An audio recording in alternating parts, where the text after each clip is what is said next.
Are you able to click record or I got you. It's recording. We're nice? live. We are live in the 305. Not so much. No, not What's not so what's much. what's your zip code I'm five one or nine. area code?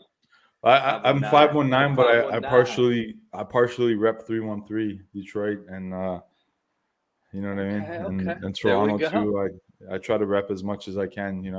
For all these places That's that what I'm I'm talking not about. from, just to be a lot Yeah. cooler. You know what I mean? You're a Detroit guy, man. Heart and soul. Yeah, man. I'm a globetrotter. Love it. Love it. Does the town you live in or the city you live in Canada, do you guys also have a sports team? No, man. We follow either Detroit. We're stuck between Detroit and Toronto. So Okay. It's half not the a bad fans. problem to have. You got No, it's options. yeah. Half the fans in the city are either like a Detroit Red Wings or Toronto Maple Leafs for hockey, and then baseball the same split. Mm, For NFL, we're Lions fans, and then for yeah, NBA same thing, Raptors and Pistons. So yeah, we got variety it out here. It's nice. is it not right to be both fans of both You know what, sides? man? I'm kind of both. Like, but I mean, you're always a little bit. You always have to lean a little bit more towards one team. So when I grew up like in hockey, I grew up a Detroit Red Wings fan. I was a Mm, huge fan of like Sergei Fedorov and Stevie Yzerman, and they had like the dream team back then, and they won a bunch of NHL Stanley Cups, and then we had a family friend play for Toronto, Ty Domi. He was a mm, fighter, and so then mm. and plus it was a Canadian team, so I switched sides. Now I'm a Leafs fan, but I always support Detroit too. Like support any other sport, like it's either Detroit or Toronto. I don't really care too much. That's sick. I always. How about that? Hockey has a fighter role. That's so badass. I don't know of any other sport. In football, we used to have assassins on kickoff, uh, but yeah, fighters in hockey. Yeah, man, Get they're like an the MMA guy in there. they're the Get freaking enforcers, man. He's got to be. Yeah, yeah. he's like doing judo throws on the ice. um, yeah. So How does that today, work? Sorry if I can just explore that a little bit more because I've never been a huge hockey guy. An enforcer is he's still playing, right? But if there's a little bit of a conflict, yeah, do like they they just go like, protect. Like yo, send them in? Yeah. yeah, like let's say somebody's let's say you have an all-star player and he's not a big guy or a tough guy. You got these people trying to chip away, injure him, like hit him, and they need to respect him, right? So then you have Mm, somebody go out there, drop the gloves, and whoop duke that it out. ass, to defend their teammates. So yeah, that's why you had guys. I mean, back in my day, it was like Bob Probert, Ty Domi were like Mm, the two kind of, and there was Brad May. There was a bunch of guys from the '90s that were that would just buck on the ice, and some of them, and now you're at a point where like those players are good too. Like they have to have a little bit of mm. both. Do you So think the enforcer player ever trains like a mixed martial art, and which martial art is probably the most helpful for an boxing for enforcer? sure. Maybe box. I mean, Boxing. they grab each other and they're like, it's like The it's not really one with like the strongest chin, huh? And the biggest bricks for hands. yeah, and like I guess a little bit of like even judo or something like or maybe Mm, BJJ. You're grabbing jujitsu, the jersey wrestling. and like Mm. twisting and moving them around and throwing your punches. It'd be Um, wild to see like crazy submissions, Kimuras on ice. yeah, yeah. A few summers back, my friend called me to. There's an NHL player, and he's kind of like an enforcer too, somewhat. So Mm. yeah, and my friend kept saying like, "Oh, Ozzy used to fight," and he's getting this guy riled up and me riled up, and I was like, "Man, don't tell people like that." You know what I mean? Like, I don't want people like that to know because then they're like, "Oh yeah, he's a big guy. He looks," and then we're like shadow boxing and shit, it was anyways, but That's good cool. guy. But anyways, yeah, man. This before we get into it, this week was or Friday was Eid, so Eid Mubarak to all the people who were practicing.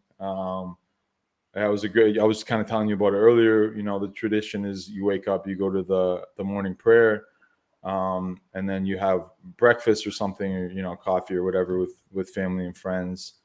And then you go to the graveyard, pay your respects, and then you go visiting. Usually, you go to the eldest people in the family first, and then kind of make your way down. Both my grandpa and his brother are in the hospital, so I went to visit them, and like the family started going there too. And then the day before, I made a list of 60 people from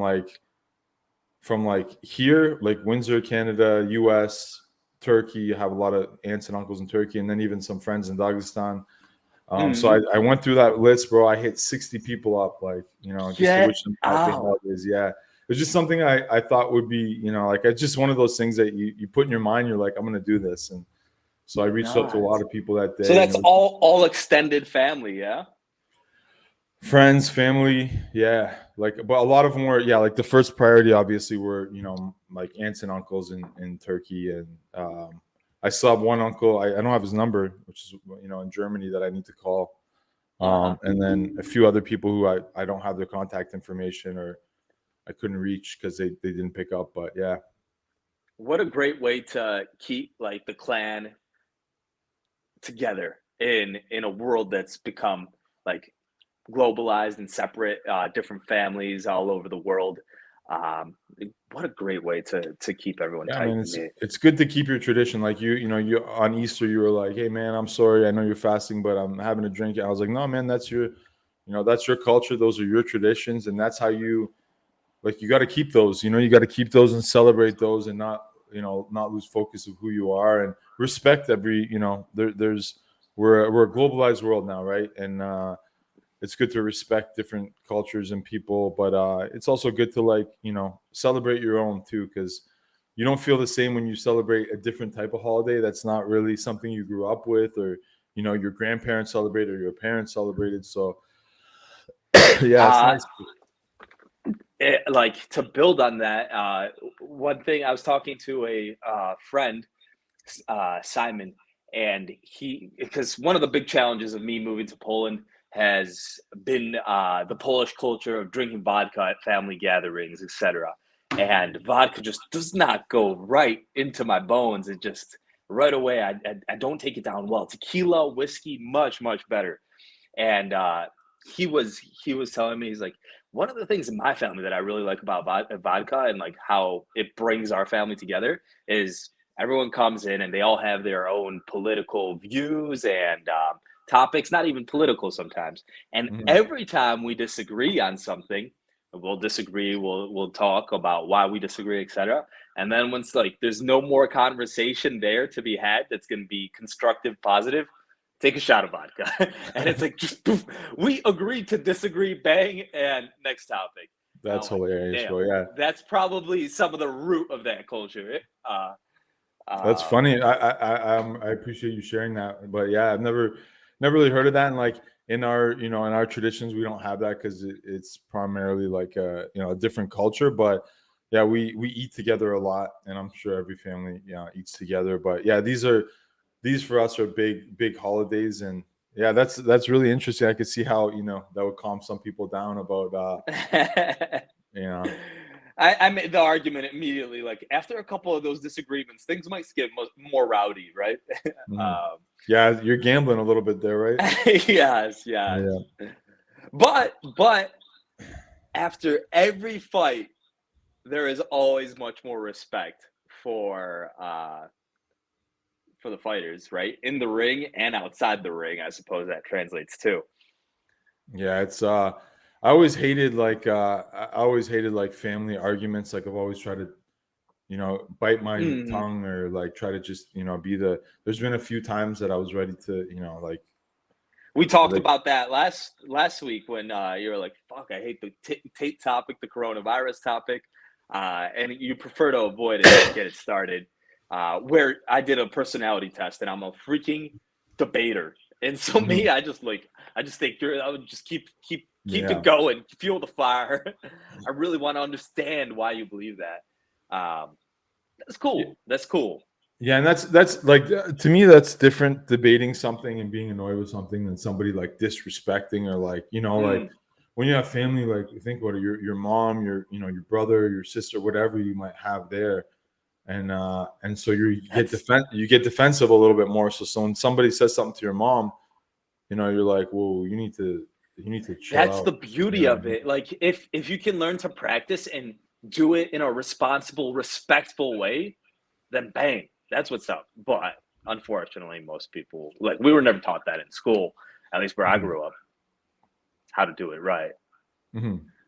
Yeah, we just I learned from. noticed I noticed you're wearing an Eagle FC sweatshirt. That thing's Yes, sir. clean. That thing's clean. What's Yeah, going on it's with Eagle? What's happening? What's up? just yeah, it's just on hold right now. Hopefully I'll have some more news to report at a later date, but yeah, nothing new to report at the moment. But yeah, the first few events were amazing. Yeah, there It, was some it, sick fights there. sick fights and just like the atmosphere there was like it was just such a good, amazing. Like we're talking about. I think we talked about this. I don't know if we aired that talk, but there was no alcohol at those events, and it was like from a North American perspective, a lot of people were like, "Oh, that's weird," because it's something that they're so used to at these events. But it really did kind of. It was a good thing, I think, and there was no fights, there was no like not that I saw anyways, no arguments, and people were really there for the sport, and everybody was into it, and it was an intimate audience, like 300 people or whatever. So such good events, man. So, yeah, there was like some legends there, fighting, and also like in the crowd. Obviously, Khabib was there. The announcer team was like Chael Sonnen, Mm, Henry Cejudo, Kamaru Usman, and there was fighters like Gilbert Burns, Vicente Luque, like just tons of UFC fighters. A lot of the Dagestani fighters, and uh, were there too. So it was an awesome, they're amazing events, man. Amazing events, like some of the most fun I've had at an event. Were Eagle FCs, and yeah, I hope to see the return. I know they have a few events kind of overseas. It's a different kind of entity, but yeah, well, stay tuned. I'll hopefully have some more news at a later date. But it's yeah. great to have options in it. Yeah, I'm all about options and different leagues, which is awesome. Um, do you think it's slowed down because Habib has decided to step back a little bit and say, "Hey, I need to enjoy like family time back home," and I heard somewhere that he's got like strawberry fields now or something like that, and I'm like, dude, that sounds like you're in heaven, Habib. um, my dream goal is like own a cow. Yeah, So yeah. yeah, no, I know that that Habib did take he's decided to like focus on family and stuff like that too. From what he said, I've never really like heard anything personally about it. Mm, But yeah, that could be part of the reason as well. And one of the factors. yeah, one of the factors, and I'm sure there's a few other factors, but The global conflict, I'm sure, is a second one. yeah, there's just sometimes there's things out of people's control, that just it's not because of you know a lack of trying or hard work or anything like that. Sometimes there's just factors outside of your control that just make things a certain way, and sometimes there's a reason we just don't understand that reason. So um yeah, we'll see. But yeah, it was really exciting, and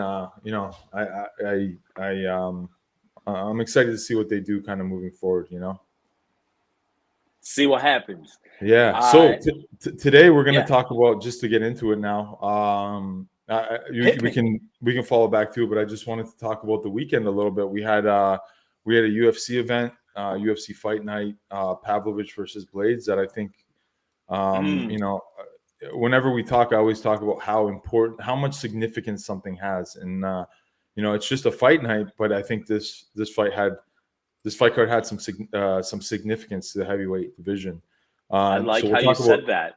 we'll talk about UFC Fight Night, and then we'll talk about Gervonta Davis versus Ryan Garcia, which was a big boxing event, and yeah, it had a lot of eyes, and a lot of hype behind it. So we'll talk a little bit about that. So I think that one got the most attention this weekend, yeah, and rightfully so, right? at Like least you have mainstream two boxing. undefeated guys. Gervonta Davis, just he's got an awesome style of fighting too, right? It's different. Garcia's got fast hands. What did you watch the fight? I didn't, man. It's tough time zones here, and just Hmm. spending time in nature. I need to get back to the U.S. and not be watching these at 4 a.m. because then I'm just a veggie the next day. But Yeah. I've got you to fill me in, and I've got beautiful people and fans to fill me in, and MMA Talk News to fill me in. So it's So my way of balancing it. Yeah, so Gervonta Davis versus Ryan Garcia. So I'm not at all like I understand MMA a lot more. I'm not a boxing expert at all, or even like I followed it forever, but I'm not in the weeds like I am with MMA, right? But one thing I do know is Ryan Garcia has a left hand. Gervonta Davis has that uppercut, and he's got like menacing, crippling power, and it looked like Garcia, like the first round was kind of feeling, they were kind of feeling each other out. And then Ryan Garcia was landing a little bit, but then out of nowhere, bro, Tank just came in. And what's crazy about it is before they walked out, you could see him actually practicing. He was practicing that punch, right? And not the one that put him away, but the knockout in the second round. That was a heavy blow to the chin.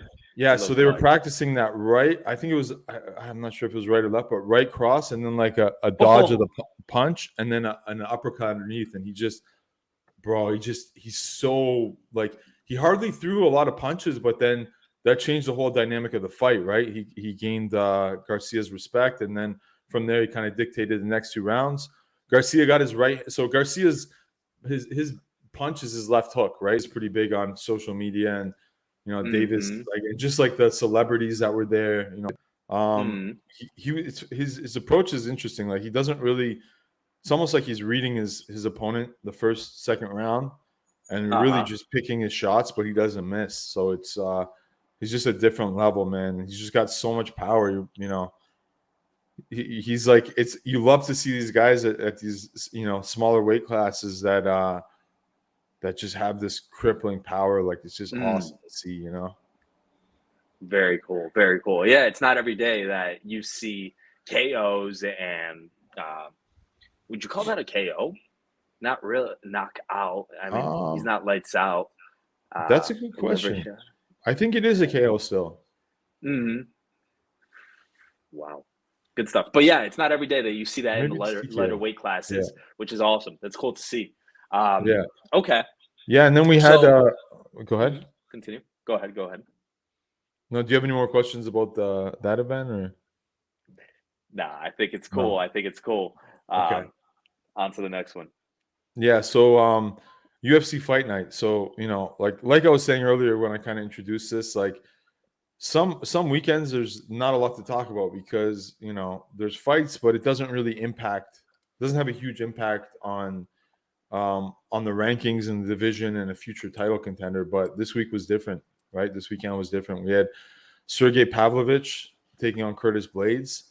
Curtis Blades is, I think at the time, 17-3, only 3 losses. Pavlovich was 17-1. And bro, Pavlovich has won his last 6 fights by knockout in the first round. Right? So we're talking about a scary individual here. Like that's making a statement. Bro, and like, this is at the top, right? Bro, he's knocked out the last 3 fights. Derek Lewis, first round knockout. Tai Tuivasa, first round KO. And now Curtis Blades, first round TKO, right? And then 3 guys before that: Shamil Abdurakhimov, Maurice Green. So he's he's scary, man. He is scary, and he's you know what's even scarier about him is he has that Fedor type of calmness and cold, like almost like Mirko Krokop when they just walk in the ring and they're like, yeah, I'm here to knock somebody out. Like I'm here to I'm here to take this easy, like just totally cold. I love it, man. It's terrifying. I love it. And so one of the It recordings, I fits. think, It fits that like Russian Rocky Balboa type. What do you call it? Like persona or presence. Um, man, the man was playing slots like 4 hours before the fight, just by really? himself. Yeah, he's not a care in the world, right? Like, so Oh, that's he's got that cold-blooded murder type of energy, uh-huh. and I think that's very important for a champion, right? Because you don't get distracted by the you don't get that adrenaline spike and dump. You're more Mm, focused on the task at hand, and you're calm, right? Like you're how you train, how so and bro, like this guy's 6 first round finishes in a row. He lost to Alistair Overeem before that, and that was his only loss. And then mm. everything else was, like a win. So this guy's a problem. Now, the significance, I think this guy could be John Jones. Tui, Lewis. This is all recently. You think he could beat John Jones?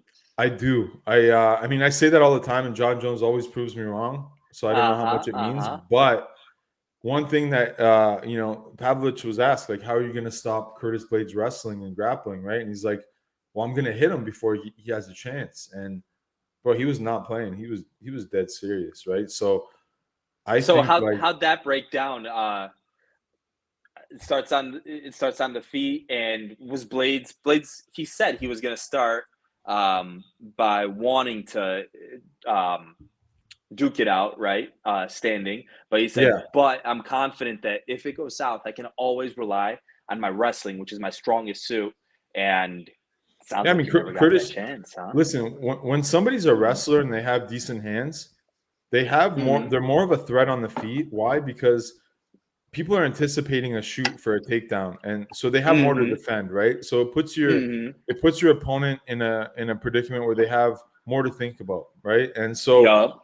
but he did come out banging on the feet. Now, Pavlovich and him, to me, like took a little bit of risk. Like they weren't, it wasn't like a precision, pinpoint, like defensive, careful victory. It was kind of like two bears. You know what I mean? Like Mm-hmm. Mm-hmm. trying to kill each other. Two Like Grizzlies. two grizzlies going at it. And man, it was ferocious. But yeah, when you see Pavlovich's power, you're just like, it's scary. I would have loved to seen him and Francis Ngannou. I would love to see. Remember, I said, Stipe and Jones doesn't excite me. Uh-huh. Jones Uh-huh. and Pavlovich, that excites me. Like that Okay. really excites me. That would, because you really believe that Pavlovich and a lot of people after 6 knockouts in a row really do believe, and he's fought some wrestlers too. Like Uh-huh. Blades is a really good wrestler, grappler, right? Yup. So now He's John Jones, probably he's probably top after Jones up there, right? Um, if not yeah, better in than that Jones division, potentially, I forget what the let me. So it's at that weight. yeah, you have some guys that can wrestle, I guess. Marcin Tybura, he's Polish, right? Uh-huh. Tabora. He's Hmm. ranked 10th. You have Jorginho, who's like an absolute like striker. I think Sergei Spivak is. I think he's a grappler too, right? Hmm. I have to look at the. Yeah. I'm pretty sure he's a like he's a wrestler. He has a wrestling background too, I believe. I could be wrong. And then you have Tom Volkov Aspinall. striker, Tuvasa striker. Aspinall, I think, is a little bit of a wrestler. Blades, and then everybody else is. I mean, Jones is wrestler too. And Hmm. same with Miocic. Miocic has good takedown defense and can wrestle a bit. But man, I Hmm. think Pavlovich is ranked third, and I think he's going to be a problem for a lot of these guys. And I would love to see him versus John Jones. What Like do you that's think realistically is next? How does the heavyweight division play out with this big statement made by Pavlovich? so. Here's what I think could happen, but I wouldn't be Hmm. surprised if Pavlovich with that performance jumps the gun. So, which would be really bad. So here's the 4 fights to make. Like, Okay. Gon didn't get knocked out, right? He got choked. Or how did that fight end? Wow, I'm drawing a blank. Yeah, he got.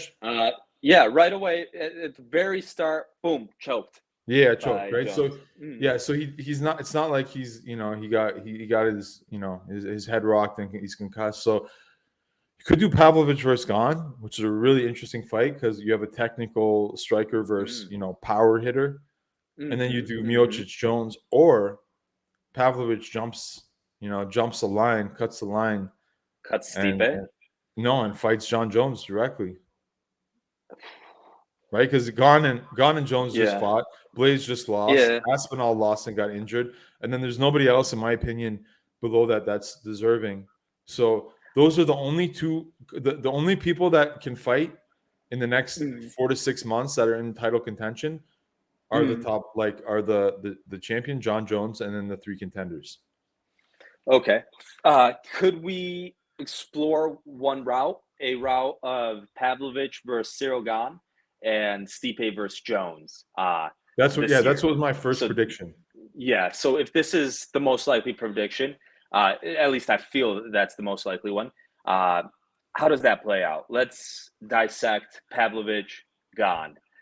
You got the quick mover, like quickest in the heavyweight division versus just a power freaking Hulk Titan coming at you.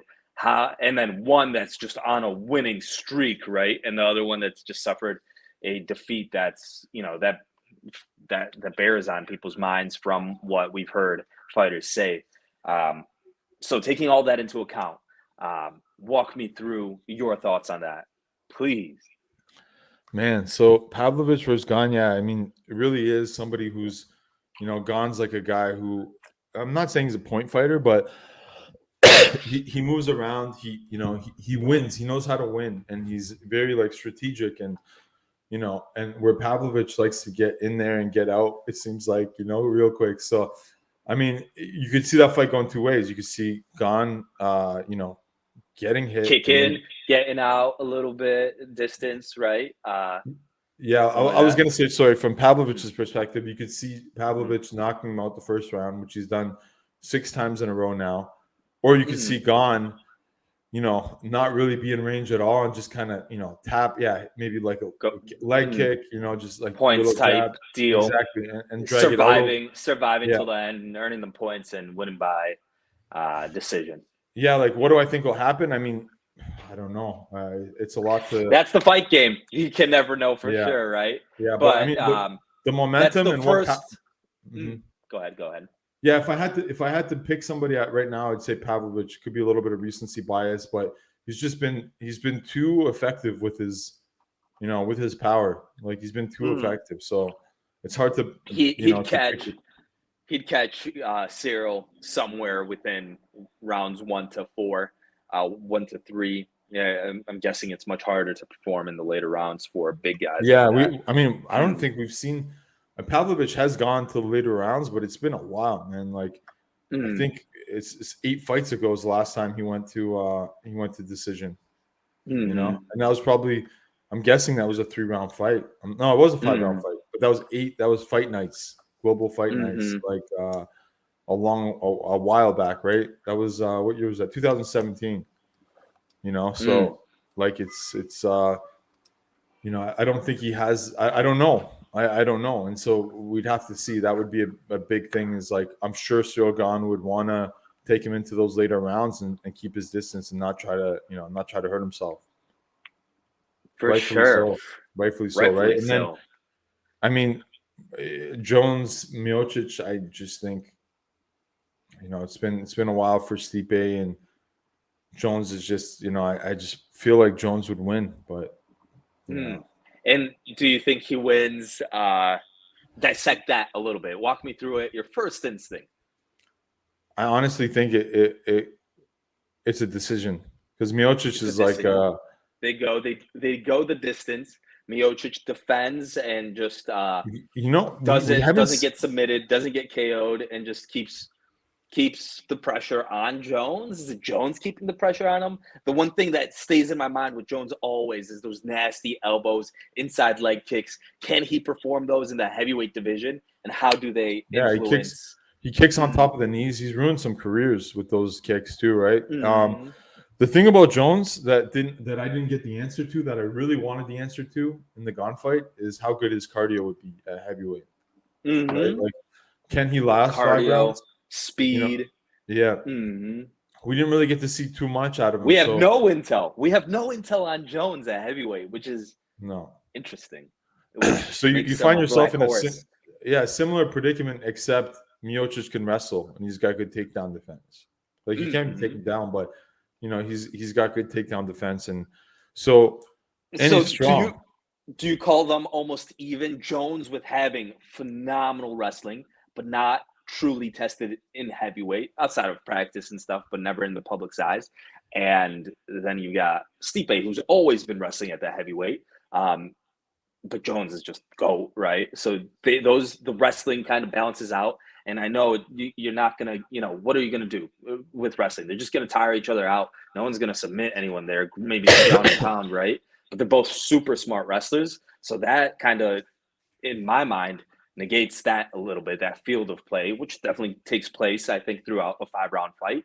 But then you get the standing effect, and then you get the Stipe. Can Stipe knock Jones out?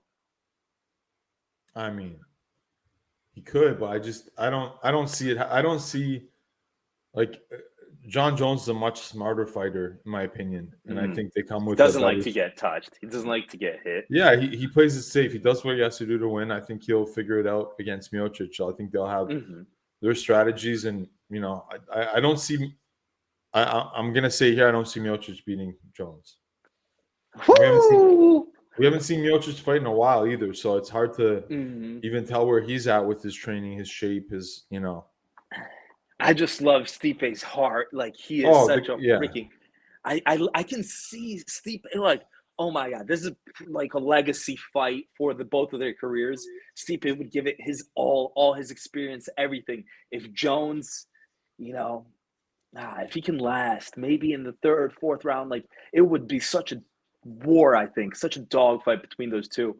Um, Jones, so many dangerous weapons, and yeah, it's like a matter of who can win. Like, I can see it going 2-2 round wise, victory wise, and then who gets that final round, and then um, and then you got judge scoring, and judge scoring probably would go in the favor of Jones a little Yeah, bit, it in seems my to have opinion. gone Right. that way. Mm, Alexander Gustafsson versus John Jones won. I mm, felt like Gustafsson maybe won the fight, but and a lot of people had Dominic Reyes. Although I watched the Reyes fight over again, he did slip, like Jones did slip a lot of punches, but I mean that could have went to Reyes too. So yeah, I mean it's you got to beat the champ, is what they say. I don't know how true that is, but it seems mm. to be the common theme, right? Um, Yeah. but yeah, So interesting. all in all, very fair argument. I would give you a very, very fair argument for Jones winning.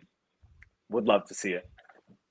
Yeah, it's good. I mean, the heavyweight division now has it has a plan. It has like a course of action, I think. And there's four people, and you know those four people will fight each other.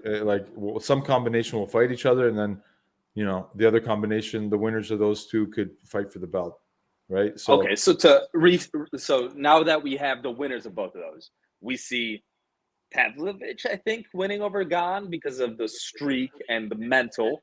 Uh, and then we see Jones coming out on top uh, all uh, throughout wars. Like, obviously, this is just predictions. And then, boom, let's say Jones Pavlovich meet. Uh, what takes place there? I might be insane, and Uh I huh. often I often We're like say, all a little insane, yeah. Oz. It's I good. think actually Pavlovich's fight versus Gane might be more difficult than Jones. Maybe because Gane is like So quick. Pavlovich is not going to take him down unless he does take him down. Then that would be the smart thing. But I don't think he's going to try to take him down. And Gane's good on the feet. He's good at stand up fights. Like, he hasn't lost a lot of stand up even against Ngannou. Ngannou took him down. So Mm-hmm. Now he's got to be practicing like wrestling a lot. But if he's reanalyzing this and he's seeing Pavlovich probably coming up as his next most likely opponent, then keep practicing wrestling or go back to what I'm freaking phenomenal at, which is quick on my feet and that distance, that point game that we talked about a little bit. Tire him out. But yeah, I agree with you. Gane could be a tougher or an incredibly tough fight for Pavlovich. Yet we still think, in our crazy wild prediction, that Pavlovich comes out and Pavlovich Jones. Why? How does that play out? See, that's. I mean, I never. I was just saying, Jones is a goat. I just. So he always finds a way to shut me out. Throughout history, I haven't been a big John Jones. He's a winner. Yeah, he's a winner though. Like, listen, I used to be. I just never liked him. Only recently have I kind of like started to give him respect. In all honesty, I never liked him for some reason, right? Like, but I mean, you can't deny get it out there. Get it out there. Get it out. Yeah, no. I mean, like, you don't like him. No, before I didn't like him at all. Every time he fought, I wanted him to lose, and he never lost. He never lost, man. You know, and now I'm a little bit like, I kind of can appreciate certain fighters just for their fighting style and not get too much involved in, things that outside the ring. Yeah. So like, every time I go against John Jones, he proves me wrong because he's smart. So like, that fight IQ goes such a long way, and I mean, can he take Pavlovich down without taking damage? I think that's a road to victory to him. But yep, I see mean, that. And so many times before, Jones has like beat high level strikers in the heavyweight division. So is this just another guy that's heavy who hits in the hard? light heavyweight division? In the light heavyweight division, but I mean, like, is this just another guy who hits hard and Jones is used to that his whole life? I don't know. So I actually have no prediction. I just I have a feeling, probably caused by recency bias and seeing Pavlovich starch blades like that. That if Pavlovich touches Jones, he's gonna bang bang, like he's gonna go down. It's a little bit similar to the Francis Ngannou Jones fight in a way. I see that. Woo! That would be fun. Yeah. Interesting topic. Another thing. So I'm not going to talk too much about it, but the co-main event was Brad Tavares versus Bruno Silva, and I think Tavares was a favorite, as was Curtis Blades, and first round KO. TKO for lots of early TKOs this weekend, huh? Yeah. So that was a good, a little bit of like, felt like both guys were taking a little risk sometimes throwing, but Silva seemed to just be more on point, with his striking, and he caught Tavares, and it was game over. But not too much to say. I don't think that heavily impacts the middleweight division. So I don't know. Like in terms of its relevancy to the middleweight division right now, I don't know. There's not much to talk about there. Really. Now, keep an eye out for both these guys. Yeah, one thing I do want to say, and here's where I want to almost talk a little bit of shit, is Bobby Green versus Jared Gordon. So I don't know if you heard about the controversy here. Yeah, I did. Bobby Green and Jared Gordon clashed heads. Jared Gordon obviously got dazed by that, fell to the ground, was trying to defend himself, and then Bobby Green landed a lot of blows and basically ended the fight. The fight was called, KO or TKO for Bobby Green, but then I think everyone realized that it was an illegal headbutt, which was I'm glad that they called that, because Jared Gordon's had the worst luck. He lost the fight to Paddy Pimblett that I believe he won, in my opinion. Yeah, that was a headbutt, and then look, and then the thing, but he threw up a triangle attack, and therefore he was good, and I'm the one that put him out. Like, are you dumb? It makes no. Here you see that head butt, right? That accidental headbutt doesn't look absolutely accidental on purpose. what happens right there if this stops? If he goes out, lights out, then it's over for sure, right? Not like whatever. If he goes out, right? If he stands up after this, the fight continues. Can we? Do you disagree with that? Do you agree with that? Man, it all depends. If he takes a headbutt and he's not concussed, obviously the man, bro, when you get rocked, you're concussed a little bit, right? You're not like, it takes you a minute or sometimes it takes you 10 seconds. You see fighters like totally recover from a knockdown. And then you see other fighters that can't recover. You see other fighters that are so dazed, they're on like, they're almost dancing because they're on like weak ankles, right? And so this guy falls to the ground. Right here, do you think if Jared Gordon stands up after this, do they still call a non-compete, a no contest? No, if he stands up and he's like, I'm okay, it's not a no contest. Okay. If he is out here, then it is a no contest. And that's what happens. Bro, John Jones need that's what happened. John Jones need Anthony Smith in the head while he was down. Anthony Smith could have easily, and bro, you got rocked to your head with a knee against the fence, right? You should have taken that W because like you're compromised. Like you know, I don't know if we could show all this, bro. I think we could get even anything on this channel. I think we might.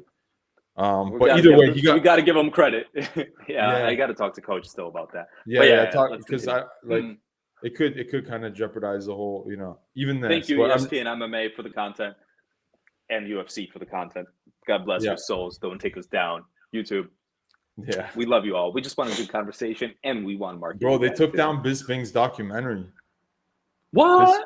Bisping had a documentary, and they didn't ask for the appropriate permission. It got like a whole thing got. Ooh. Yeah. Ooh. Oh yeah. That's why I like. Freaking love Bisping. That's no bueno. Yeah, no bueno. Yeah. So I'm just saying. Yeah. I mean, we're not. We don't got those numbers, so it doesn't matter. But it'll impact us from getting those numbers. So really, before we post this, maybe just talk to Coach. But regardless. I guess what I was getting back to is if you're compromised, which Jared Gordon clearly was, because not only did he get dropped by a headbutt, but he got his lights out by those punches that were caused by a illegal move that knocked him down in the first place. Like there's no debate. There's no debate here at all. I haven't heard anybody say, I haven't heard otherwise from a single soul except for Bobby Green. So yeah, everyone agrees that this is a no contest. It's the proper decision. And Bobby Green, in the moment, he might have just had a shit ton of frustration. He's maybe needs that paycheck, whatever, like his background situation. Yeah, true. And he's pissed, right? And he's frustrated and he didn't act the most sportsmanlike, perhaps. In his head, he's probably visualizing I'm the winner, I'm gonna win this, and in a way he sees it, but yeah, I can see where you're coming from. You're saying like, listen, you should not behave that way, Mr. King Green. Yeah, because I when there's certain people who like do things and you're like, I don't really love it, but whatever. He talks some shit about Islam Makhachev and some other stuff too, and I just didn't. Bobby Green did. Yeah, I didn't like it, but I was like, whatever. You know what I mean? It is what it is. And then if you can fill me in, what he say about I don't even want to get into it right now. But okay, no worries. Yeah, it just dumb stuff. I don't even want to give it. But you could look it up. And he just like, so I was like, whatever, But he had like he brought something different to the sport too, like he has his own style and whatever, and he's a pretty slick boxer. But yeah, this was just like, and you're right, when you never know what somebody's going through outside of the ring, but this just like at the end of the day, it doesn't matter, right? Like it's how you present, like just because we're all going through shit, right? And nobody has like the right to to treat others like that and talk that shit, and But anyways, maybe I just don't like the guy. Oh, let's continue. So now that it's no contest, Jared Gordon, there's the entire Paddy Pimblett sitch, right? Yeah, like he got screwed in that fight. Everybody thought he won except for Paddy Pimblett. So Jared Gordon And has now, had some. yeah, now he's got another Bro, strange and this is situation. way worse, bro. When you have Cody Garbrandt, TJ Dillashaw is another example, and even John Jones DC is another example. If I'm being fair, if somebody tests positive and you got your shit rocked and KO'd, and that could potentially be a career-ending, situation, that's terrible. Like Jared Gordon just got dropped and KO'd. Man, sometimes people don't recover from that ever. Sometimes people are forever forever fucked because they got they got knocked out, or they got KO'd, or they got hit a bunch of times.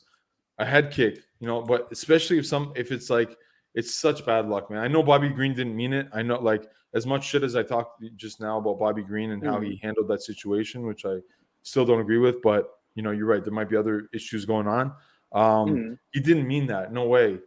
But if he did realize the headbutt, I mean, I know it's a fight and it's hard to stop, right? But yeah, like, I don't know. Life is beautiful. Yeah, life is beautiful. Yeah, it's a difficult situation. It's difficult. It sucks. It's the sport. I think, in my opinion, it's a good call. It's the right call. And yeah, I think that after some reflection, maybe Bobby Green, regrets saying those words. Maybe not. Either way. Yeah, let's see. Maybe if he apologizes, then I'll take what I said back. Not that I'm irrelevant to this guy's life and vice versa, right? Like, yeah, 100%. But you definitely represent the feelings of a fuck ton of people. So it's awesome to hear, how you feel and what you think. And yeah, I'm curious what this means for the future of Jared Gordon.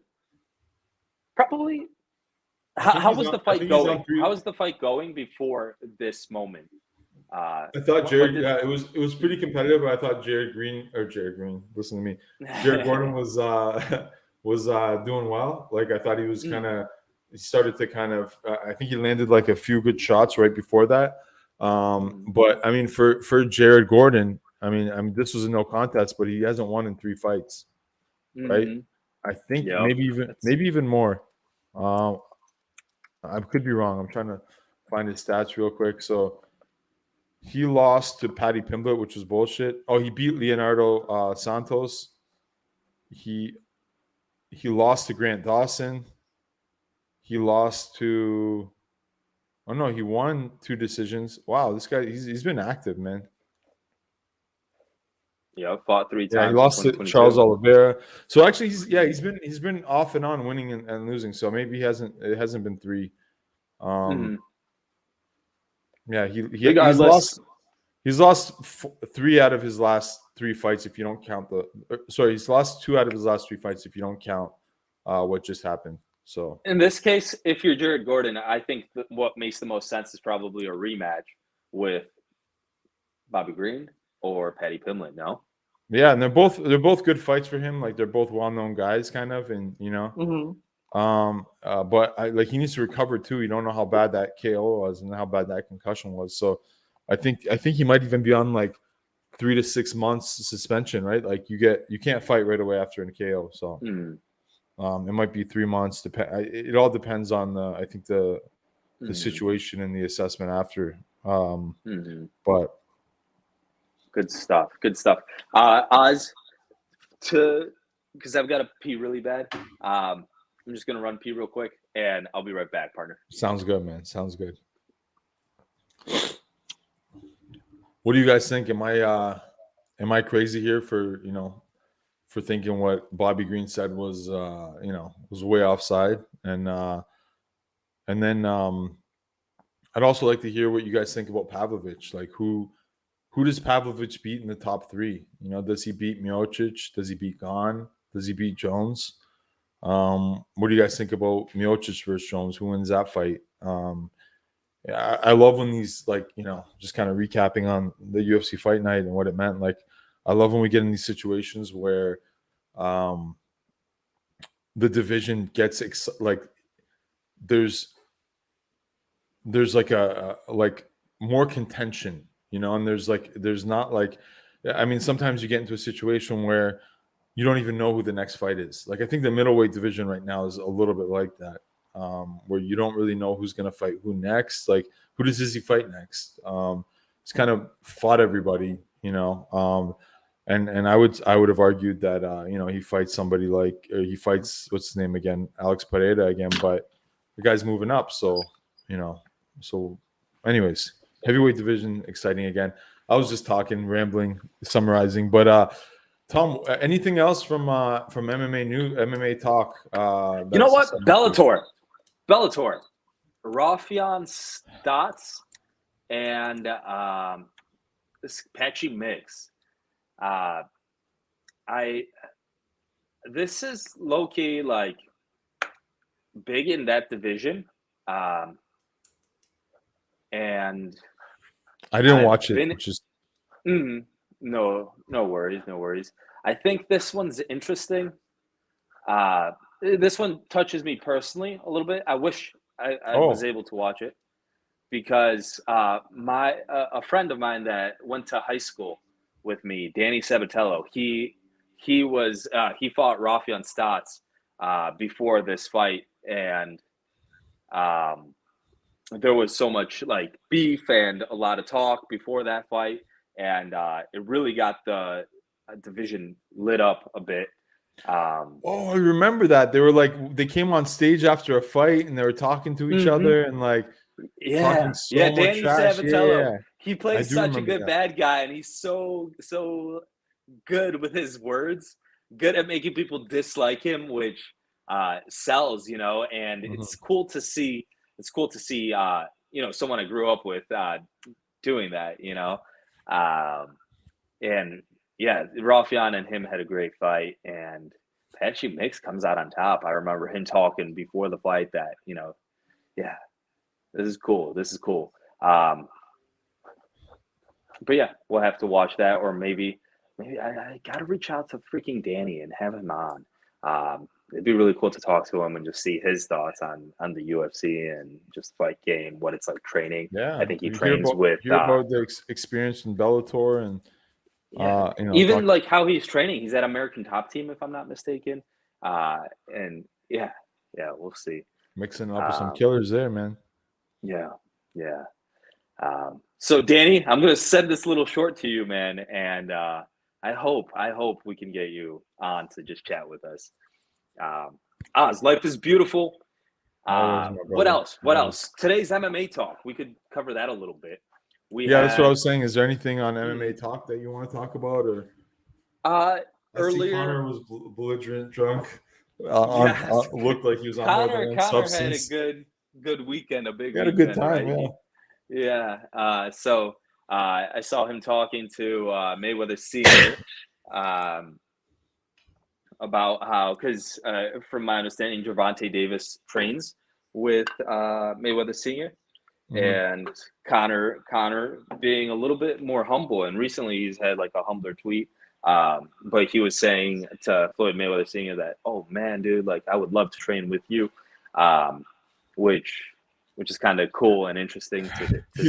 He's also super intoxicated too. True that. And starting that whiskey business may have not been the best. I guess it's like it depends on what it defines success for him. If it's just Yep. money or Yep. You're legacy, but maybe that whiskey absolutely right, business was brother. not the best for his business, right? Not the best business to go into, as far as MMA and that. But because now he's got to rep it, he's got to drink it, and test his product. Um, Yeah, it Conor McGregor, seems like he's yeah, mixing products too. You know. yeah, It's so funny. yeah, So I just want to like an hit me. expression I heard a friend say. Pretty sure it was actually, it could even be it may have been TJ Laramie, who was a fighter before in the UFC, and Mm, he's still doing a lot of like jiu-jitsu and whatever. And actually, his brother Tony Laramie just won a fight this weekend in a local circuit here. Killer. This kid's young. I think he's 125 or 135 absolute killer. Tony Laramie. You guys got to check him out. But anyways, he was telling me once that he's like, man, you ever get put into the penalty box? And I'm like, what do you mean? What's that? Do you know what this term? Nope, never heard it. It's when someone's drunk or on certain substances. Sounds like the naughty corner, though. No, it's different. It's different. It's when, when you're out somewhere and somebody's like intoxicated or on some substances and they want to talk to you so bad and they're just like talking and you're like, yeah, man, that's crazy. But they like keep you in the penalty box. Like you can't leave the conversation. Yeah. So you just get stuck there. I felt like, I mean, obviously it's not the situation with Conor and Floyd, but I just feel like if he wasn't such a celebrity, he'd be putting a lot of people in the penalty box. You know what I mean? For sure. Just keeping them there, talking to them about stuff they don't care about. You know? Yeah, and if you don't want to listen to him, you might get you might get a payday.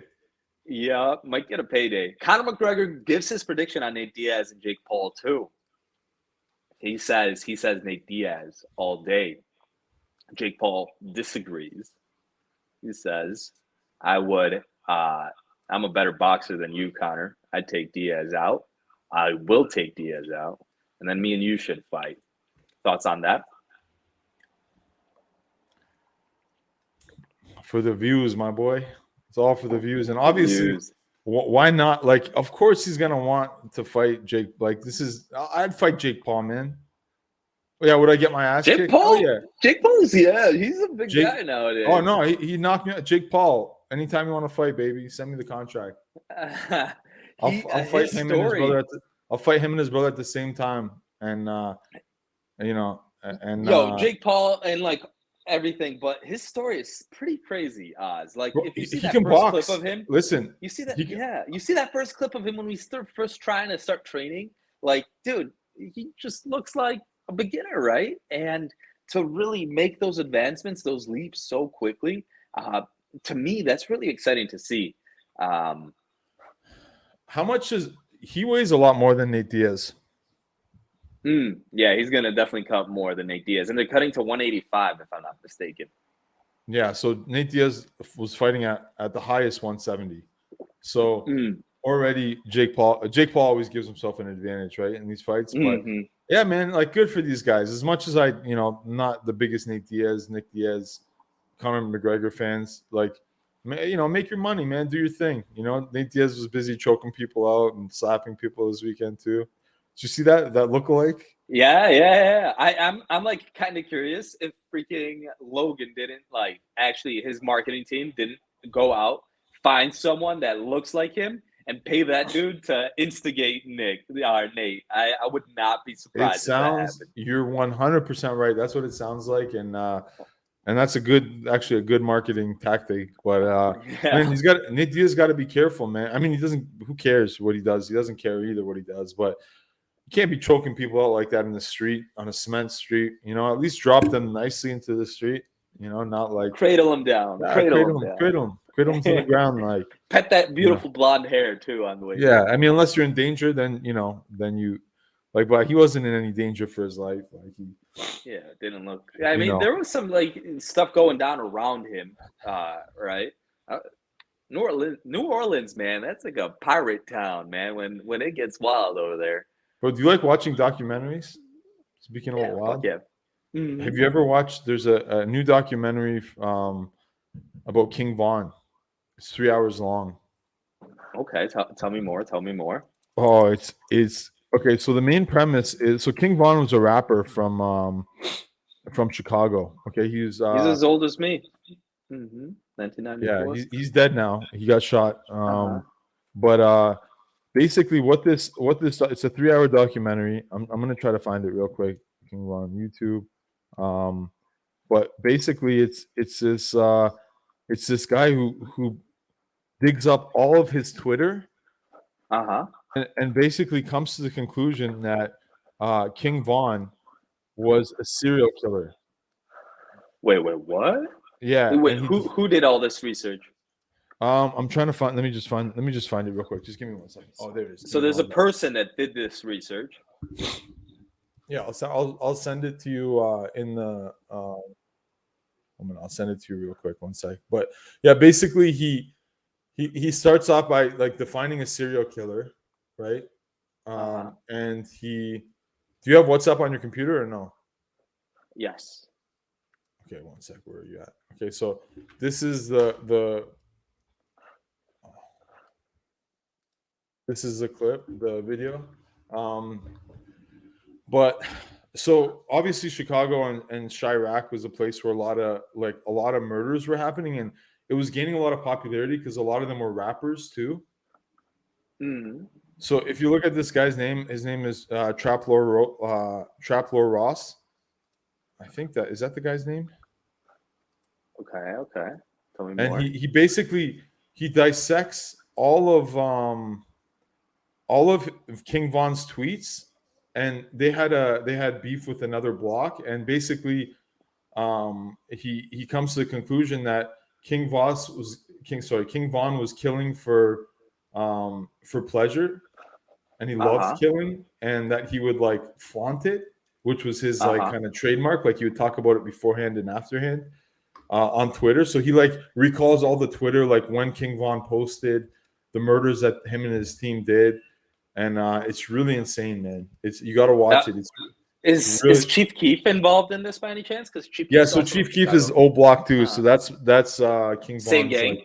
neighborhood. Yeah. Get out. You know what's interesting? Where this speaks to me a little bit because I grew up in a suburb of Chicago, northwestern suburbs, and we had a rapper. Me and my friends, we had a little clothing company, like startup projects we were doing, Swanky and Company, and there was a rapper in our school who like he raps about this stuff and had What was his relationships name? with a lot of these guys. Um, dude, Swag De Niro was his rapper name. Is Hmm. his rapper name, and his um, Swag De Niro and his they had music videos like this, Chief Keef, and they were at war or something with this gang, um, and his cousin had got shot by Chief Keef, if I'm not mistaken. Um, Lil Jojo, yeah, his cousin, and like he'd rap Oh about yeah, it, and yeah, this is my boy, like my boy, my friend, not my boy, but we're friends, yeah. yeah. Um, and yeah, I remember that was like a lot of noise in my high school, and he made songs about it, and like since he went to high school, he rocked our sweatshirts, Swanky and Co. I wonder if there's anything on the internet about that. That'd be really cool. Swag. Yeah, man, I mean, it's a different world, right? I'm not saying, and I'm not Uh, glamorizing or glorifying any side or taking any side, right? Like I have nothing to do with any of this. Oh But yeah, this is him in our sweatshirt. oh, that's amazing, bro. Yeah. Oh wow. Shout out freaking Clancy, Mike, Trevor, Corey. This was a fun time of That's life. amazing, bro. Oh man, high Yo, school's look at that awesome. shirt on the top left. What's that about, bro? This one? No, Oh one snap. left, one left. Uh, uh, uh. HIV positive. They, they, they make the dumbest. Not really, but supporting those who are. Funny. That's not one of ours for There's a sure. rapper from Flint that used to wear that shirt all the time. Really? Yeah, That's funny. name's Ah, Pac-Man. good marketing for the Yeah, but cause. yeah. Either way, it's more just like the reason why it's so interesting is because even in his lyrics, he's actually talking a lot about things that happen in real life, Hmm. and nobody knew. Like, and he'd go on certain interviews and just like, oh, I'm just. It sounded good, but really, this guy tries to connect it to what actually happened, and Yeah, and that's what was so interesting about it. It's like they're telegraphing like what's going down. They're kind of telling a story. Rappers, in a lot of sense, tell stories, right? But he was almost like a news reporter. He's telling it live as he's also a part of it and doing it. So yeah, he yeah, that's was like, fascinating. So interesting. well, a lot of the guys in Chicago were actually gang banging. Like not a lot of, a lot of the rappers that people listen to are not really, taking part in like killing people on the opposite side and whatnot, right? Like, I mean, when we were young, we used to fight with people. Like, we never. Yeah, never escalated to gunshots and stabbings, right? I mean, it did, but not off, like not very, very, very, very seldom, and like, we got guns pulled on us a few times. Yeah, well, one time. Oh snap! You've had guns pulled on you, Oz? Can you talk about that? my friends in Philly.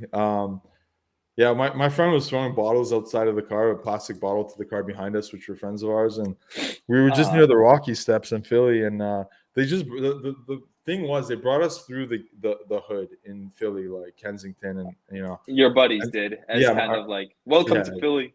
Yeah, those guys I won't mention their names, but they know who they are. But they're some crazy guys themselves, and they were like telling us like, oh, it was, I was walking to work one day and I woke up and my sandwich and my boots were gone, right? Or like this happened here, that happened there, and like we got stuck behind a car, and he's like, yeah, we can't say nothing. He's like, if we honk, we're dead, basically, right? So they brought us on this whole like tour, right, of Philly, and then he's throwing things out the bottle, and we're in like a. But he's just playing around with your. He's playing around. I want to say we're in a Camry or something, right? I'm 17 or 16. I'm young bull, youngest one in the young whole whippersnapper. But at the time, you feel old. I was young. I was still like 3 years later, I started becoming a little bit more like where I didn't feel so young, but I was young at that point. And some guy's like, "Yo, why are you throwing bottles at the car?" Right? And then my friend's like, "No, it's my boy." And he's like, "Well, this is my boy." And he like pulled out a gun and pointed it at me for some reason. Oh, and I was trying to hide behind. But he was with your friends, and he was just kind of. Oh, this is some random. No, random stranger. Oh shit! He walks up to you guys, kind of, yo. No, we're in cars. We're in cars. He's in an SUV. He pulls up beside us. He's like, "Why are you doing that?" And then he's like, "Oh, it's my boy." He's like, "This is my boy," and he pointed like he went. Shit! Yeah, so I was like trying to hide behind. That guy's like just kind of looking for trouble, huh? You know the window. You know the little window thing, like the little like there's a piece between like that goes. I'm like trying to hide behind that and thinking like, man, my mom and dad are gonna be so mad at me for like, getting shot or dying in Philly right now. Like that's what was like in my head, like I'm gonna disappoint my parents. They're gonna be so like, and then nothing happened. The guy just like kind of laughed and drove away. But yeah, a few crazy stories. Another one in Pennsylvania. I'm guessing you guys weren't throwing bottles after that. I didn't throw a bottle in the first place. We were just no, but your boys. What were all you guys they like? Probably were, like, as 17-year-olds, were you guys like, oh fuck, or did it phase them, or? No, those guys are different. Those guys are that's normal. Okay. Like that's just that's just the way it is. That's just that part of Philly, you're saying. Yeah, and another time we were was on tour with some bands. And we stayed at this guy's house. His name was Chuck. I want to say we were in not Lancaster. Was it Lancaster? Michigan? No, Pennsylvania. Okay. Anyways, one bedroom, like one room, almost like a loft style, one floor, one entrance, windows. The guy had some, I want to say like Hispanic, they may have been Mexican neighbors that were like, looked like they were pretty serious guys too. It's relevant to the story. Okay. So this one guy, he's lost, and we're in the hood, like we're staying in the hood, right? Because we're sleeping at some random guy's house that was like involved in this music, whatever. So we're sleeping at this guy's house, and I wasn't drinking. I was straight edge, like whatever. I go to find this guy, and I'm like, bro, I literally walk around the corner, like so. I'm walking this way, turn left, and he's at a pit. I'm like, have you guys seen this guy? He looks like this. And it was like, bro, it looked like a block party from a movie. These guys were big guys. They were like probably 6'4", 6'5", and they looked at me like I was just insane. So I was like, okay. So I just went and found the guy. I'm bringing him back. Now there's 6 or 7 people following us, right? But it's not a far distance. Like I'm like, oh, we shouldn't act scared. And then more people come. Like, all right, let's go inside. So, I'm inside. I'm like, yeah, like I'm 17, 16. I'm like, I want to call the cops. And the guy's like, no, man, I live here. Like, if I call the cops, they're going to kill me, whatever. So these guys were drinking. I wasn't obviously, doing any of that, but these guys were drinking. So they're like, hey, give us your drugs. And they're like, we're not doing any drugs. Like, just they're having some They beers. came It's like, into the house. no, they're knocking on the door, right? Uh, And the guy went outside to like just answer the door because he didn't want to. I hid my wallet, yeah. my keys, my cell phone deep into the couch. Okay. I thought we were like, I thought we were gonna get home invaded and just. I didn't know what was gonna happen, right? I was so young. Can I get a little setting here? I love a good story and a good Bro, book. so one bedroom. Is this winter time or a summertime? Summertime. Okay. One, like I said, bro, it's one room, no escape. It's not like upstairs, downstairs. One room, Shit. one floor, one entrance, Okay. right? No bueno. Houses Up close against together. the cage, you're saying. Pardon me? Up against the cage, in other words. Oh, bro.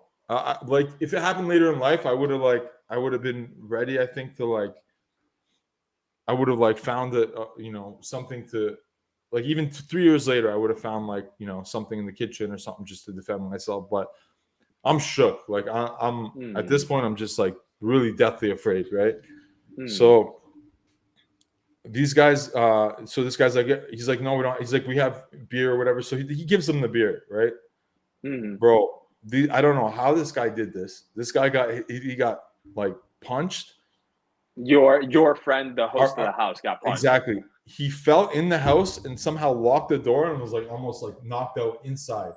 But he somehow like fell in, locked the door, and was just like bleeding everywhere. It's like natural survival instinct. Bro, these guys kicked in they're trying to kick in the door now, and then we hear the neighbors yell. Like those, the Hispanic neighbors he had. We were cool. Like we were like talking to them, chit-chatting. You know what I mean? Earlier in the day. Yeah. And those guys, I think, yelled at these guys, and these guys laughed. But like, yeah, man. Damn. Like that's like, it's good to be tight with your neighbors. It's good to say hello, neighbor. Wow. Yeah, man. Yeah, but it was quite the experience. Yeah, that time wasn't gun. That there wasn't a gun. Another time in Detroit too, somebody pulled a gun on one of my friends, and I didn't realize it was undercover, and things almost happened. Like because we were, we didn't know what was going. So it almost turned into a really messy situation. But thank God, nothing bad happened. But yeah. So like in all in the U.S., like all in the U.S., nothing on the Canadian side, thank God. But wow, Canadians are a little bit more peaceful. You're saying? Yeah, there's a few other stories, and visiting my Turks in New Jersey. That I'm not going to talk. I thought you were going to say in Turkey. I'm like, ooh, that sounds interesting. No, Turkey. Yeah, Turkey's crazy too. Everywhere is crazy depending on where you go, right? But yeah, I'm old now, man. I don't want any trouble at all, man. Just want to do business, but yeah, it was just like when you're young, it's like all exciting, right? Like especially like the young Lions looking to make his name, right? In a sense, and unfortunately, that correlates with danger and stupidity sometimes. Yeah, 2 or 3 years later, I became a little bit more like just. You had some of those experiences. You fell in love probably, and you're like, life is too beautiful to risk this. Yeah. No, we had some fun times, like with some things here and there. It was fun, but it wasn't like good. Like I don't look back and say like, "Hey, I'm proud of this." It's just interesting stories, right? Yeah, and they definitely instilled some peace in you nowadays, right? I have similar experiences too around like 17 where some wild stuff happened, and after that, let's calm down a little bit, Tommy boy. Yeah, I calmed down probably like 24, 25. From like I would say from 19 to 25 was like pretty stupid point in my life. Like wild. Just a lot of fights. Just hanging out with the wrong people. Really, man. It's so important to, even though they were loyal to me in a sense, but they were bringing me, and I was bringing them into bad situations. And like we weren't doing anything that needed to be fought for. You know what I'm saying? Like we were just like. I don't know what it was. Like, something would happen, then you'd feel so guilty later. You're like, why did I do that? Why was I so? So for maybe, our 17-year-old to 25-year-old listener who's in a group of friends, that sometimes get him into a little bit of trouble, and sometimes he does too. What would you have done differently looking back? Would you just tell your boys, like you're in high school, college, they're inviting you, like it's how you meet girls. It's like, it's Bro, we it's weren't what you even. do, right? Do you Yeah, start saying no? I'm not going to chill with you. What's it's bro. so One hard for a one young hundred. person. So Hmm. it depends what you have to figure out. I think it's important to figure out what your goal is and what your plan is in life, right? Like Mm. I I didn't want to be involved in like a music scene and a subculture my whole life. Although Mm. it molded me, it was a big part of my life, and I still have a lot of really close relationships with those people. There's Mm. probably like 10 or 15, 20 people that I talk to on a regular basis from that time period. And I probably would have never, like, I don't think I would have got the opportunity to know those type of people. And, it was really diverse. It was really cool at the time. It was fun, Mm. exciting. A lot of like I During said, those really, experiences, you probably oh learned their man. character a little Yeah, bit. not a lot of people had these Mm. experiences, right? Like it is really Yeah. truly unique, and I love those times. However, I think what started happening is I was started hanging out with a lot of people here, like at the university, and like got closer to like a lot of my friends that like international students from Turkey, and then some friends here that were like from Pakistan and Lebanon You and were Middle East. consciously attracting that kind of stuff slowly, though, I'm sure. Yeah, like my Um, my dad. realizing that, hey, go ahead, your dad. Yeah, no, I feel like I'm just talking to you. I want to hear about your history too. But yeah, Oh, yeah, no, no, 100%. I just Another feel time. like I started hanging out with people who were really focused on, like, I was in university this whole time too, but just wasn't really too focused on it. And then once I like started hanging out a little bit more with some friends at university, and started realizing like, okay, these people are doing good things, and like it's just a better, cleaner life. Like they don't my friends would make fun of me for having casts on my hands because I broke my hand 5 or 6 times. You know what I mean? Mm. Like I didn't want to be What was that your guy. nickname? What was your nickname, bro? I didn't have any, like, it's just stupid. It's Okay, probably okay. that dumb Was it guy. Blockhand? Blockhand or something? No, it's probably broke hands. No, Uh, but I just, yeah, I started hanging out with some people who were like more focused on the right things, and bro, I just had to take myself away from all of that, bro, and again to the 17 to like I got lucky, man. mm. We could have got killed so many times. I'm not even kidding. Like we could have got killed, stabbed, shot. We could have went to jail. So, We could have died. so I had what friends was that it, got Oz? stabbed. Pardon me. Like you started meeting these other people too, but you mentioned your dad. Did I hear that right? Did your dad Also, have no, a little no, bit of yeah, influence? my dad Mm. passed when I was 18, so I was like, Okay. I got super angry at that. Like I didn't know how to deal with that, Mm. so I got really angry. But no, I was just saying my dad would have been super Interesting. disappointed because he had like very strict Mm. emphasis on school education and like Uh-huh, being uh-huh. respectful and helping family You and always had that in the back of your oh mind as yeah. like an angry, like lost, young lad, thinking, shoot, like this is not fair. Why did that happen to my dad at such a young age, such a great guy, and Yeah, you, I was mm, I was very like mad about that, like angry at the world, and that mm, partly led to it too. But I had like it's not fair because my mom was such a loving, like the nicest person ever. My grandmas were everybody, I had such good family and friends. Like I just kind of got like just things, even in that subculture, it wasn't always violent like that, but it got violent because the music we liked got bigger, and then the bands we started playing, like we started listening to, started playing with bands like Slayer and like mm, these heavy metal bands, and those heavy metal bands would bring out like literal white power mosh, guys. You know what I mean? mm, Like they bring out like guys who had mm, like swastikas tattooed on, and we would mm, fight them. You know what I mean? Like we mm. so it just kind of evolved into this like to this more Like violent. almost a form of like hooliganism in that culture, a little bit like representing your culture versus another culture that believes in something that, yeah. Oh, interesting. Yeah. So anyways, yeah, just like it's better to put yourself around people that are going to bring you positive things, like, and like we got out, So you a lot of said us. that starts with purpose, for you, right? For Mhm. you, that purpose was a little bit like making your father proud, uh, keeping his legacy, not getting killed. Because when you had that close to death situation, like first thing you thought about was your family. Like they'd be so fucking disappointed in me. Oh yeah, man. S- Yeah.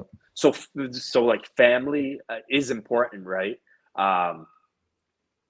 Yeah, man. Like, and listen, like when this was happening too, I had a few people who were brave enough to come to me and say, "Hey, listen, like, you have a mom and you have a brother that need you. Mhm, If you go down, like, mhm, people might have heard mhm, stories or this or that. They said you're gonna get hurt, you're gonna hurt somebody. You know what I mean? And so I had people come, mhm, like, literally talk to me and say, like, hey, mhm, this is kind of, what you're doing is not good. You're not on a good path. And so mhm. I respect that. And Like, when those people did that, they must have done it in a good way, because a lot of time people come, like older people, and they just try to preach it, and it kind of brushes off like a yeah. young person's shoulders, right? I But was never I was never a bully, and I was never mhm, like, I don't maybe I was a little bit mean, but I don't think I was too mean. I just didn't like you were a good. I was so angry that I didn't have patience. So if somebody said something Mhm, offside, I would right away want to, I mhm, wouldn't let it go. Whereas like any other time, I just walk away and be like, bro, you're dumb, mhm, peace. But mhm, yeah, it was just a weird phase. And but yeah, I had a lot of good people in my life, man, too, that cared about me, and I was open to listening to them. mhm. I wasn't like disrespectful, or Yeah. anything. I didn't care what happened either for a few years. Mhm, I didn't care, I think it was mhm. 2001, 9/11 happened. My dad died in December of that year, and then like they're like, "Oh, there might be a world war." And I was like, "I don't care." Like, Father figures are important. Yeah, yeah, man. Yeah, like, you were in such a dark place at that time that you were like, fuck it, like yeah, you man. were angry at the yeah. Yeah, and a lot of Father people have it figures, worse, man. man. I had it good. Mhm. I had it really Yeah. good.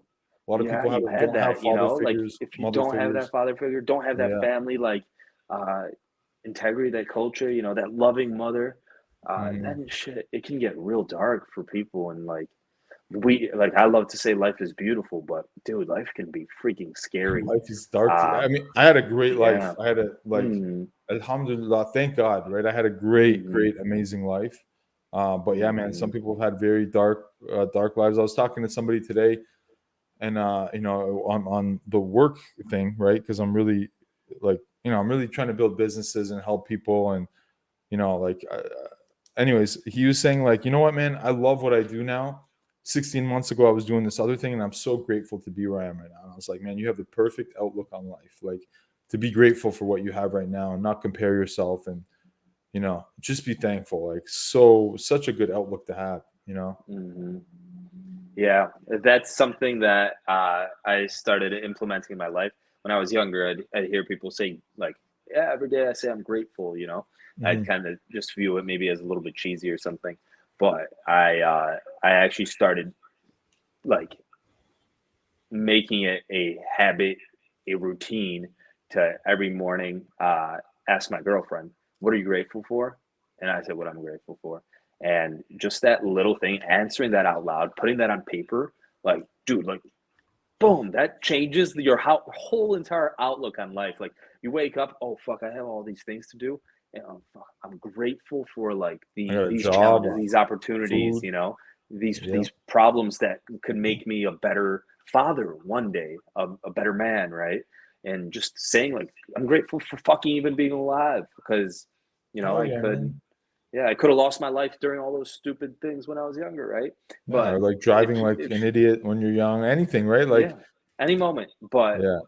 it's a miracle that we exist. Like, this is all fucking crazy. Dinosaurs existed, and we fucking exist today, and all this. Like, there's definitely something magical out there. And so, um, yeah, I don't know where I'm going with that, but life is Oh man, we got deep. This beautiful. is a conversation that Even always end up even in when this, it gets scary, you can get bro. out of that scary dark night and see the beautiful Bro, parts of life, and it's that's why I just keep always, going forward. I don't know what it is. I don't know why I get so deep in these conversations. Like, I never want to talk about any of this stuff on like a podcast. Not that there's Live, anything wrong with it, but yeah. man, I just get like, whenever I get into a good conversation, I can't help myself. Bro, I always go deep, philosophical, religious, this, that, and the other. Like, it's it is what it is. But That's what's up, man. We need more of these talks, yeah, though. yeah, Like, it's good. Like, that's fucking what philosophers were doing in ancient yeah, Greece, right? They'd gather young whippersnappers instead of yeah, like, maybe they didn't have father figures, but young, like, people would go in and talk in a coliseum, and they'd share like the wisdom stuff you've yeah, experienced, the man, stuff I've yeah. experienced, and just listening to those stories from people you respect can It's change just your so entire life, can it's so save your like life. it's like it's like a different life. Like there's so much evolution since then for me, or like so much change that sometimes it doesn't even seem real. Like not that it was. Listen, I wasn't. It wasn't as bad as I was even saying. Like it's Mhm. still. Yeah, we got That into a was a couple. different chapter. Yeah, it You're was a saying that different was a chapter different of life. chapter? Yeah. Yeah. Yeah, now it's like nothing like that at all. Like not even close Mhm. to that in one bit. Crazy how much it can change within the Yeah. span of 10 years, 5 years, 2 years. Life can change so much and Yeah, can be man. beautiful. Exactly, man. Life is beautiful, to quote my friend Tom. Shit, man. Um, Oz, so much fun talking. Yeah, man. It's good. It's good to chat, man. I feel like it's just like me talking to a friend, like so it's always nice to have these conversations, and got deep You, today. Didn't mean to share that much, but yeah, man, it is what it is, I guess. you've got a friend in me, man. Hopefully that helps. Oh One of no, the 100 people it's that not. listen. Yeah, yeah, but I want to hear about you lived in Chicago at one point or in the suburbs too. You had some interesting you know some Well, interesting experiences. I've got some cool stuff to tell you about, like growing up in Chicago, going to a high school with 4,000 people, um, getting into a couple scuffles to like build reputation, early football days, um, wanting to go down the military path to avoid student loans, getting a good job at Coyote, transportation company, how that's changed my life. And then freaking ending up in Poland, being kidnapped in Armenia. Um, Yeah, that some story is you got to tell that story Yeah, one day, bro. That's an amazing in story. Rome, freaking being in a battle in Rome with freaking bear and like What? African thieves. That was crazy. And then like a A soccer bear? hooligan, not a bear, but like a bear metaphorically. This like big, huge heavyweight. Oh yeah. And there's like a scheme outside of a club where at 3 4 a.m. We were just me and my boys were exploring the world, Europe and Asia, Bro, and I feel like I want to hear like all of these stories in a row next time, man. dude, we'll go into story time. Fuck Yeah.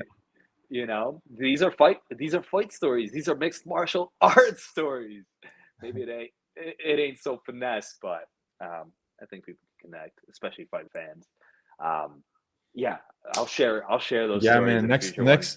Next Yeah, time, let's get into it. I got to get going right now, but that's same on really my end. interesting. I want to hear about this, man. Good shit. Good shit, Because Oz. In that the kid. case, thank you so much for opening up, for sharing some of your stuff. I love hearing it because if I really listen, I can learn something from it, and it's like I was there with you in a little fragment of a sense. So Absolutely, man. Yeah, it's always great talking to you. Try not to sneeze right now. Yeah. Find out about the sharing too from me what we too, can please. share, yeah. Yeah. Maricin, if you Maricin, coach, if you guys watch this, when you watch this, I know Maricin watches all of them. Coach is busy as hell, but he Shout dissects out, tapes coach, too. man. Shout out the whole He team. he dissects fight tapes. So yeah, if you guys watch this, please let me know. Write to us and let us know. Um, MMA Talk signing out. Take care, guys. Life is Peace. beautiful. Much love.